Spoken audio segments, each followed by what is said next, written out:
Hello everyone, welcome to my YouTube channel let's study साथ साथ। तो जैसा कि आपको पता है, इस चैनल पर अभी लिटरेरी टर्म्स और फिगर ऑफ स्पीच की सीरीज चल रही है। इस सीरीज का आज ये पार्ट नंबर 19 है। इससे पहले के पार्ट चैनल पर अवेलेबल हैं। पूरी प्लेलिस्ट मैंने क्रिएट कर दी है, आप जाकर उसे देख सकते हैं। हर एक पार्ट में हमने 50 क्वेश्चन को सॉल्व किया है और ये सेकंड लास्ट वीडियो है हमारी। 20th जो पार्ट होगा इस सीरीज का वो इसका लास्ट होगा, ठीक है, लिटरेरी टर्म्स और फिगर ऑफ स्पीच का। अब इसमें भी आज हम 50 क्वेश्चंस को ही, जैसा कि हमने डिसाइड किया हुआ है, 50 क्वेश्चंस को सॉल्व करेंगे। ठीक है, चलिए फिर शुरुआत कर लेते हैं। First question is action stories. अब देखिए यहाँ पे ना स्पेशली एक्शन के बारे में बात हो रही है, ठीक है, कि एक्शन क्या है या एक्शन से रिलेटेड चीजें हैं इसमें। Action stories are popular in part because they draw extensively on.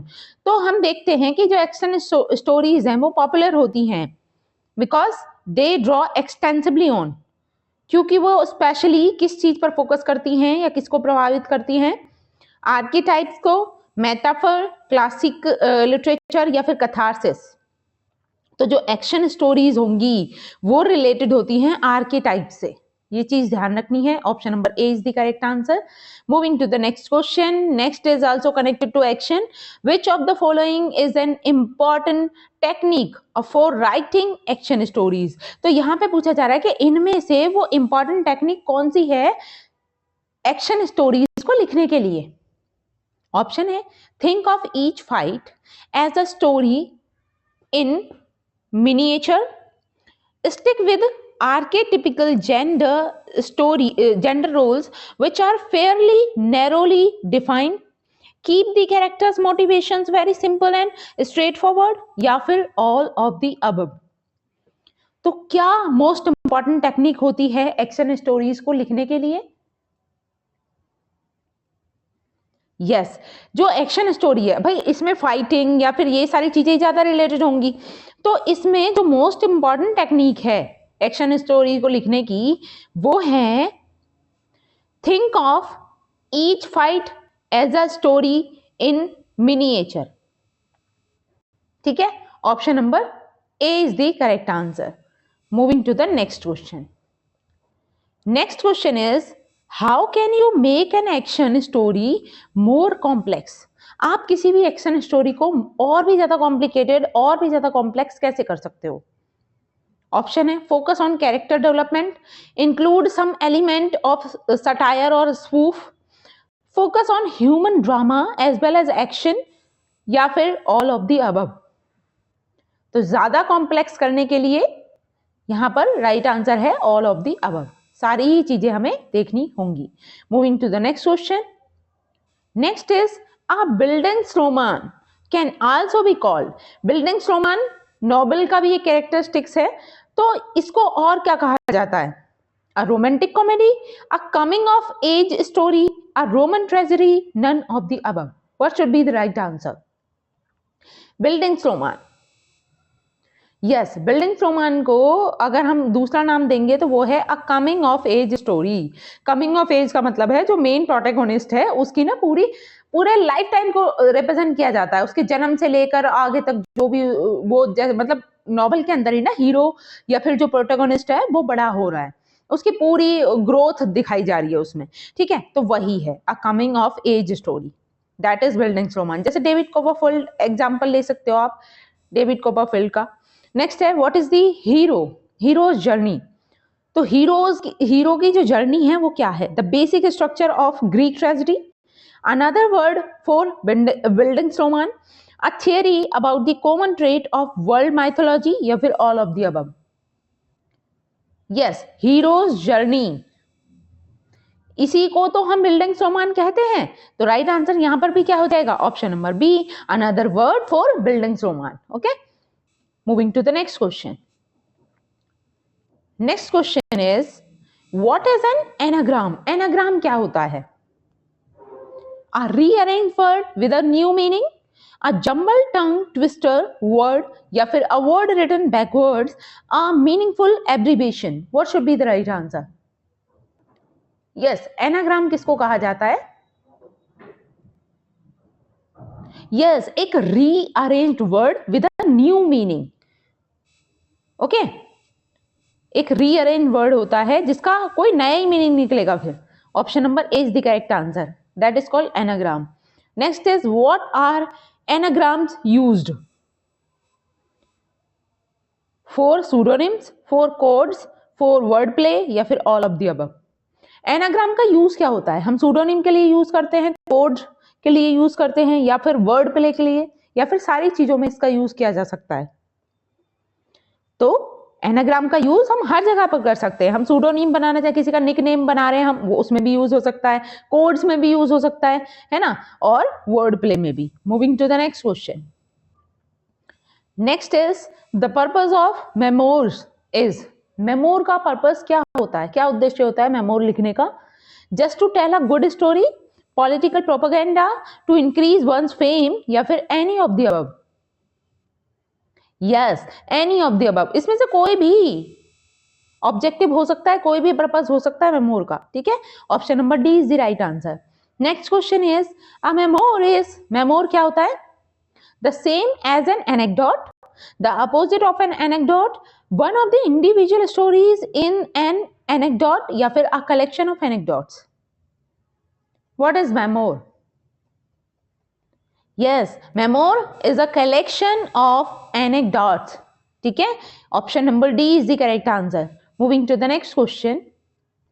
Next question is a ballad is a kind of. Ballad क्या होता है? एक प्रकार का क्या होता है? Song, poem, story, all of the above. तो बैलेड एक तरीके का सॉन्ग ही होता है ना, और पोएम की फॉर्म में भी लिखा जाता है, और उसमें कोई ना कोई स्टोरी सुनाई जा रही होती है। तो इसमें right answer all of the above होगा। Option number D is the correct answer. Moving to the next question. Next is what literary term refers to the repetition of initial consonant sounds in words that are close together? Yes, कई बार हम repeat कर चुके हैं इस चीज को। यहाँ पर डेफिनेशन दी गई है, आपको वो पर्टिकुलर टर्म बतानी है। एक ऐसी लिटरेरी टर्म है जिसमें इनिशियल जो कॉन्सोनेंट्स हैं, इनिशियल मतलब कोई भी वर्ड है उसका जो पहला कॉन्सोनेंट होगा, उसकी जो कॉन्सोनेंट साउंड होगी, वो initial consonant sound in words that are close together, जो क्लोजली लिखे हुए हों। Basically repetition of consonant sound is known as alliteration. Okay, option number A is the correct answer. अगर यहीं पे पूछा जाए रेपिटेशन ऑफ वाउल साउंड्स, तो आप एजोनेंस लगाओगे, ठीक। लेकिन यहाँ पर रेपिटेशन कॉन्सोनेंट साउंड की है, तो इसको हम एलिट्रेशन बोलते हैं, कॉन्सोनेंस भी बोल देते हैं, दोनों ऑलमोस्ट सिमिलर से ही होते हैं। Okay, moving to the next question. Next is which literary term describes a comparison between two unlike things using like or as?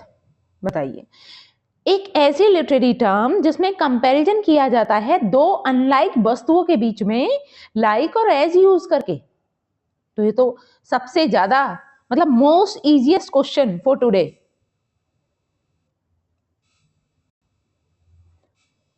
Yes, right answer is simile. Okay,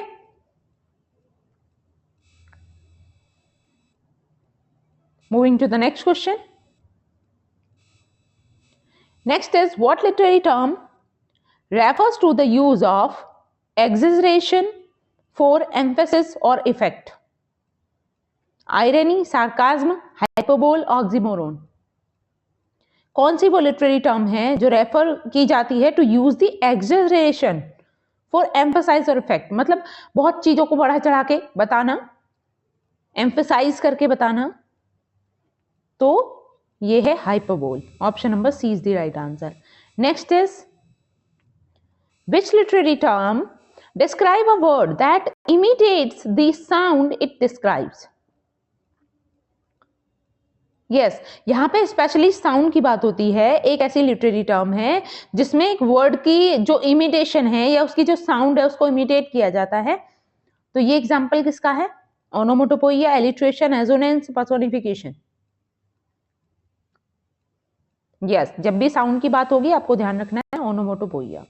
next is what literary term refers to the attribution of human qualities or characteristics to non-human entities such as objects or animal? Yes, वो कौन सी literary term है जिसमें जो human qualities या characteristics होते हैं उनको एट्रीब्यूट कर दिया जाता है नॉन ह्यूमन एंटिटीज के साथ में? तो आप जानते ही हैं इसका राइट आंसर क्या होगा, पर्सोनिफिकेशन। आज के जो क्वेश्चन है ना बहुत ही सिंपल से क्वेश्चंस हैं, ज्यादातर डेफिनेशंस हैं, तो आपको आसानी होगी इनका आंसर करने में। नेक्स्ट है, what literary term refers to a word और phrase that has the opposite meaning of its literal interpretation? वो कौन सी लिटरेरी टर्म है जिसमें जो पर्टिकुलर फ्रेज है या फिर जो वर्ड है उसका जो लिटरल मीनिंग है और उसका जो रियल मीनिंग है वो दोनों एक दूसरे के अपोजिट है, उसकी लिटरल इंटरप्रिटेशन कुछ और है और उसका मीनिंग उसका अपोजिट निकलता है? ऑप्शन है आयरनी, सार्काज्म, हाइपरबोल, ऑक्सीमोरोन। तो you know very well, right answer is irony. Option number A is the correct answer. Next question is which literary term describe a character who undergoes significant change or growth throughout a story? बताइए कौन सी literary term है जो describe करती है एक character को who undergoes significant change और growth through out a story, जो बहुत ही एक महत्वपूर्ण भूमिका निभाता है अपने पूरे स्टोरी में या पूरे नोवेल में, और उसकी एक सिग्निफिकेंट ग्रोथ भी होती है। तो उस कैरेक्टर को क्या कहेंगे? Dynamic character, static character, protagonist या फिर एंटागोनिस्ट? यस, इसको कहा जाता है डायनेमिक कैरेक्टर। ठीक है, option number A is the correct answer, dynamic character. Next question है, what literary term refers to the use of language that appeals to the senses? Yes, कौन सी लिटरेरी टर्म रेफर करती है भाषा का ऐसा प्रयोग जो हमारी सेंसेस को जागृत कर दे, that appeal to the senses? Imagery, symbolism, metaphor, simile? Yes, इसी को हम क्या कहते हैं? इमेजरी। मतलब हम फील कर पाते हैं उन चीजों को, जैसे कि हम रियल वे में उसको देख रहे हो। ठीक है, तो राइट आंसर है imagery. Next is which literary term describe a story that is told from the perspective of an outside observer?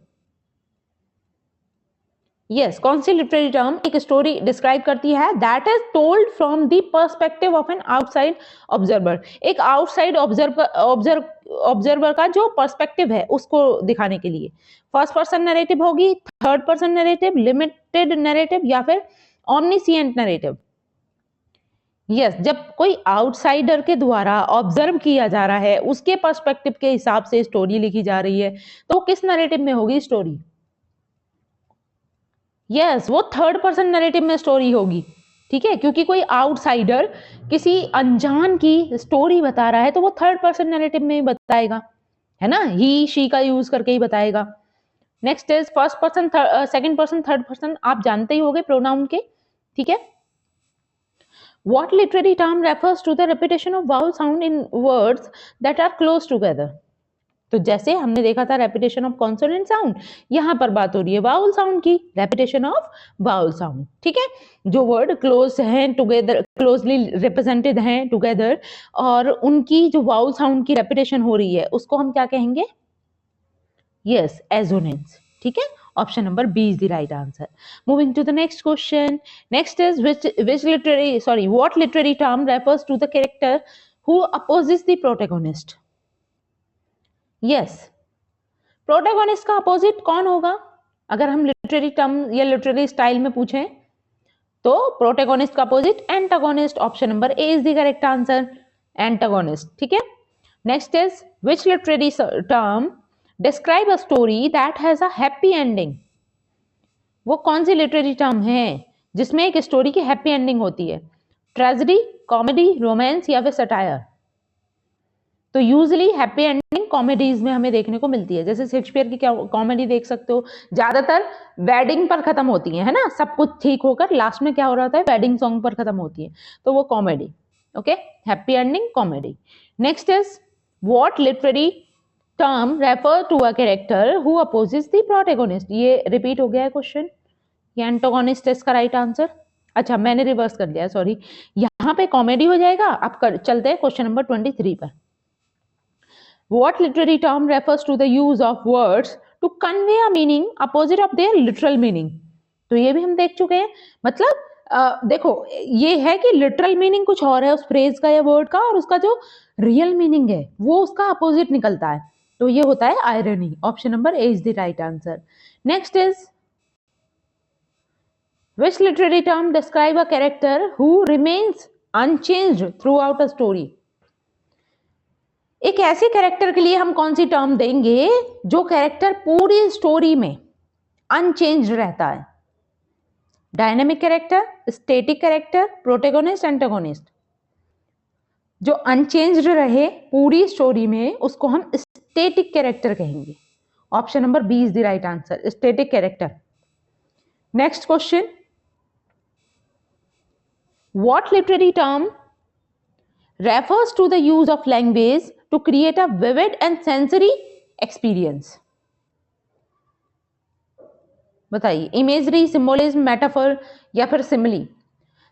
मतलब हम ऐसी लैंग्वेज का यूज कर रहे हैं या राइटर के द्वारा ऐसी भाषा का उपयोग किया जा रहा है कि जिससे जो रीडर है उसको बिल्कुल सेंसरी एक्सपीरियंस हो रहा है, बिल्कुल रियल लाइफ वाला एक्सपीरियंस हो रहा है और उसको लग रहा है कि वो रियलिटी में उन चीजों को फेस कर रहा है। इमेजरी है, सिंबोलिज्म, मेटाफर, सिमिली, तो इसी को हम क्या कह देते हैं? Imagery. Option number A is the right answer, imagery. Next question, which literary term describe a story told from the perspective of a character within the story? देखिए, स्टोरी में ही जो कैरेक्टर है उसके पर्सपेक्टिव से लिखी गई स्टोरी कौन से नैरेटिव में होगी? First person narrative, third person narrative, limited narrative या ओमनिसिएंट नैरेटिव? यस, उसी मतलब स्टोरी से रिलेटेड एक कैरेक्टर के द्वारा नरेट की जाए तो वो फर्स्ट पर्सन नैरेटिव में हो जाएगी। ओके, आई का यूज होगा ज्यादातर, first person narrative. Option number A is the right answer. Next is what literary term refer to the repetition of consonant sound in words that are close together? तो ये हम पहले कर चुके हैं, ये रिपीट हो गया है। राइट आंसर है alliteration. Option number A is the right answer. Next is which literary term describe a story that has a serious and somber tone? तो सीरियस और सोम्बर टोन कौन सी स्टोरी की होती है? Tragedy, comedy, romance, satire? तो आप सभी जानते हैं राइट आंसर क्या है? Tragedy. Option number A is the right answer.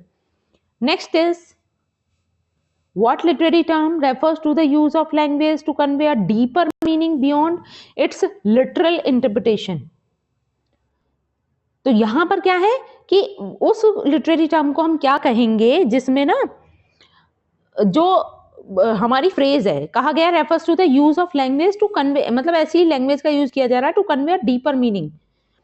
कोई हम फ्रेज का यूज कर रहे हैं तो वो फ्रेज का जो लिटरल मीनिंग है ना उससे भी ज्यादा डीपर मीनिंग वो रिप्रेजेंट करते हैं शब्द, तो उसको क्या कहेंगे? Symbolism, metaphor, simile, allegory?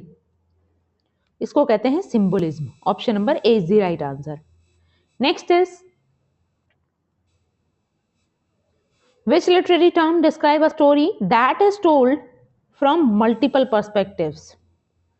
तो बताइए, एक ऐसी स्टोरी जो डिस्क्राइब की जाती है मल्टीपल पर्सपेक्टिव्स के द्वारा, या मल्टीपल पर्सपेक्टिव हो सकते हैं उसमें, तो उसको क्या कहेंगे? उसको उसकी लिटरेरी टर्म क्या होगी? फर्स्ट पर्सन नैरेटिव होगी, थर्ड पर्सन, लिमिटेड नैरेटिव या मल्टीपल नैरेटिव? तो जब मल्टीपल पर्सपेक्टिव में नरेट की गई है स्टोरी तो वो मल्टीपल नैरेटिव हो जाएंगे। Option number D is the right answer. Next is what literary term refers to the process by which an author creates a sense of authenticity or realism in text? Yes, एक ऐसी प्रक्रिया जिसके माध्यम से एक author create करता है अ sense of authenticity और रियलिज्म टेक्स्ट में, मतलब ऐसा फील हो कि बिल्कुल ये रियल इंसिडेंट है या रियल चीज ही है। ऑथेंटिसिटी उसकी प्रूव होती है, रियलिज्म को रिप्रेजेंट करता है, तो उसकी लिटरेरी टर्म क्या है? वर्सिमिलेटेड, मेमेसिस, कैथारसिस, एनाक्रोनिज्म? इसको कहते हैं वर्सिमिलेटेड। ठीक है, option number A is the right answer. Next is which literary term describes a figure of speech that involves a comparison between two unlike things without using like or as? अब यहाँ पे क्या हो रहा है कि हम दो अनलाइक चीजों के बीच में कंपैरिजन तो कर रहे हैं, लेकिन लाइक और एज का यूज नहीं कर रहे हैं।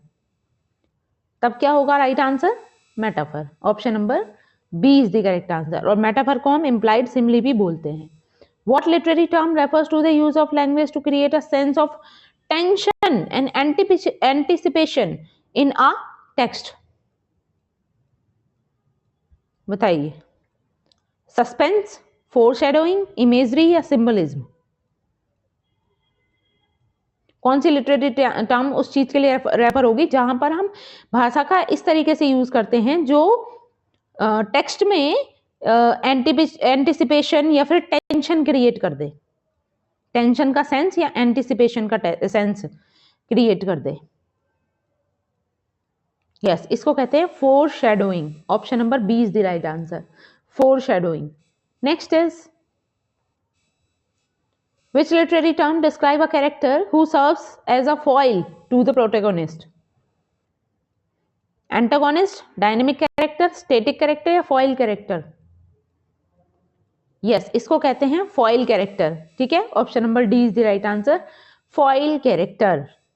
नेक्स्ट क्वेश्चन है what literary term refers to the process by which an author creates a sense of emotional purging or cleansing in a reader? Catharsis, anagnorisis, peripeteia या फिर हमर्शिया? Yes, एक ऐसी प्रक्रिया जिसमें ऑथर अपने टेक्स्ट में ना ऐसी सेंस क्रिएट कर देता है जिसमें इमोशनल पर्ज्यूइंग होगा, क्लिंजिंग होगी, तो इसको हम क्या कहेंगे? Catharsis. Option number A is the right answer, catharsis. Next is which literary term describe a narrative that is presented in a non-linear fashion? yes, वो कौन सा नैरेटिव होगा जो प्रेजेंट करता है एक नॉन लीनियर फैशन को? Non linear narrative, stream of consciousness narrative, epistolary narrative या पिकारिक्स नैरेटिव? तो इसको हम कहेंगे non linear narrative. Option number A is the right answer, non linear narrative. Next is what literary term refers to the use of language to create a sense of intimacy and immediacy in a text? imagery, symbolism, stream of consciousness, interior monologue? Yes, जहां पर intimacy की बात आए, immediacy की बात आए text के अंदर, तो interior monologue. Option number D is the right answer. Next is which literary term describe a character who undergoes a significant transformation or recognition? वो कौन सी लिटरेरी टर्म है जो डिस्क्राइब करती है एक ऐसे कैरेक्टर को जिसमें सिग्निफिकेंट ट्रांसफॉर्मेशन होगी, रिकॉग्निशन उसकी बढ़ जाएगी? ठीक है, तो डायनेमिक कैरेक्टर है, static character, protagonist, antagonist? Sorry, anagnorisis. तो यहां पे जिस कैरेक्टर की बात हो रही है वो रिलेटेड है एनाग्नोसिस से। ठीक है, option number D is the right answer. Next is what literary term refer to the use of language to create a sense of ambiguity, uncertainty in text? Text में ambiguity का सेंस क्रिएट करने के लिए या uncertainty दिखाने के लिए? ambiguity मतलब कंफ्यूजन कह सकते हो आप, एक तरीके से कोई भी चीज क्लियर नहीं है, काफी सब चीजों में सस्पेंस क्रिएट हो रहा है, एम्बिग्यूटी है, तो उसे क्या कहेंगे? Ambiguity, irony, symbolism, paradox? Yes, ambiguity. Option number A is the right answer. Next is which literary term describe a narrative that is presented from multiple narrative level? जिसमें multiple narrative levels हैं, उस narrative को क्या कहेंगे? Nested narrative. ठीक है, option number A is the correct answer, nested narrative. Next is what literary term refers to the author's attitude toward the subject matter? हम author के एटीट्यूड को सब्जेक्ट मैटर के आधार पे हम ये चेक करते हैं कि ऑथर का एटीट्यूड क्या रहा होगा उसको लिखते समय। ठीक है, या ऑथर ने ये जो उसका पर्टिकुलर सब्जेक्ट मैटर है उसमें उसका क्या एटीट्यूड है, तो उसके लिए जो लिटरेरी टर्म यूज होती है वो क्या है? Tone, mood, point of view, style. तो बेसिकली इसी चीज को, ऑथर के एटीट्यूड को हम टोन बोलते हैं कि इस पर्टिकुलर वर्क की टोन ये है। ठीक है, option number A is the right answer, tone. Next is which literary term describe a characters inner conflict. वो कौन सी लिटरेरी टर्म है जो किसी कैरेक्टर की इनर कॉन्फ्लिक्ट को डिस्क्राइब करे? Internal conflict, external conflict, interpersonal conflict या फिर इंट्रापर्सनल कॉन्फ्लिक्ट? यस, ये है इंट्रापर्सनल। ठीक है, ध्यान रखना है, intrapersonal conflict. Option number D is the right answer. Next question is what literary term refer to the repetition of words or phrases at the beginning of successive clauses? yes, उस literary term को क्या कहेंगे जहां पर ना words की repetition हो रही है, पूरे पूरे वर्ड्स की या फिर पूरी पूरी फ्रेज की, हर एक सेंटेंस की शुरुआत में रिपीटेशन हो रही है, तो उसको क्या कहते हैं? एनाफोरा, एपिस्ट्रोफी, सिंप्लॉक या फिर एपेनेलैप्सिस? यस, इसको एनाफोरा बोलते हैं। Option number A is the right answer. Next is which literary term describe a narrative that is presented in a humorous or satirical tone? tragic narrative, comic narrative, romantic या gothic narrative? एक ऐसा narrative that is present a humorous or satirical tone. yes, ये होता है comic narrative. Option number B is the right answer. Next is what literary term refer to the use of language to create a sense of musicality or rhythm? Musicality और rhythm से related है तो क्या है? Alliteration, assonance, consonance, euphony. तो musicality और rhythm से related है euphony. Option number D is the correct answer, euphony. Next is which literary term describe a character who is flawed और इम्परफेक्ट? जिसमें बहुत सारे फ्लॉ हैं कैरेक्टर में या कैरेक्टर इम्परफेक्ट है, उसको क्या कहेंगे? Tragic hero, anti hero, Byronic character, romantic hero? Yes, बहुत सारे फ्लॉ और इनपरफेक्टनेस है तो वो है tragic hero. Option number A is the right answer. Next is what literary term refers to the use of language to create a sense of suspense और anticipation? Suspense और anticipation के लिए ये रिपीट हुआ है क्वेश्चन, ध्यान रखना है, four shadowing. Next is which literary term describes a narrative that is present in non-chronological order? linear narrative, non-linear, circular narrative, spiral narrative? तो जो नॉन क्रोनोलॉजिकल ऑर्डर में रहेगा तो वो क्या होगा? Non linear narrative. ठीक है, option number B is the right answer. Next is what literary term refers to the use of language to create a sense of irony और कंट्राडिक्शन? तो कौन से लिटरेरी टर्म में हम ये सेंस देखते हैं आयरनी की और कंट्राडिक्शन की? Oxymoron, paradox, hyperbole, understatement? Yes, irony और कंट्राडिक्शन ये देखने को मिलता है पैराडॉक्स में। ठीक है, moving to the next question. Next is which literary term describe a character who undergoes a significant change or transformation? तो ये रिपीट हो गया है क्वेश्चन। कैरेक्टर में अगर सिग्निफिकेंट चेंज या ट्रांसफॉर्मेशन होता है तो वो कैरेक्टर है डायनेमिक, और जो पूरी स्टोरी में सेम रहे वो स्टैटिक कैरेक्टर रहता है। ठीक है, option number B is the right answer. Okay then, आज के लिए हम इतना ही रखेंगे। आई होप मेरी वीडियो आपको अच्छी लगी होगी, और अगर वीडियो अच्छी लगी है तो आपको इसको लाइक करना है, शेयर करना है। चैनल को अभी तक सब्सक्राइब नहीं किया है तो please do subscribe the channel. इसी तरीके की इंटरेस्टिंग वीडियो आपको मिलती रहेंगी। और प्रीवियस वीडियोस को नहीं देखा है तो प्लेलिस्ट में सारी वीडियोस अवेलेबल है। ठीक है, हर एक पार्ट को देखिए, प्रैक्टिस कीजिए, देखिए आपका स्कोर कितना बन रहा है। ठीक है, अभी इसका एक लास्ट पार्ट और बचा है जिसको हम पूरा करेंगे नेक्स्ट वीडियो में। ठीक है, चलिए फिर मिलते हैं नेक्स्ट वीडियो में। तब तक के लिए thanks for watching, keep learning and keep supporting me. Thank you.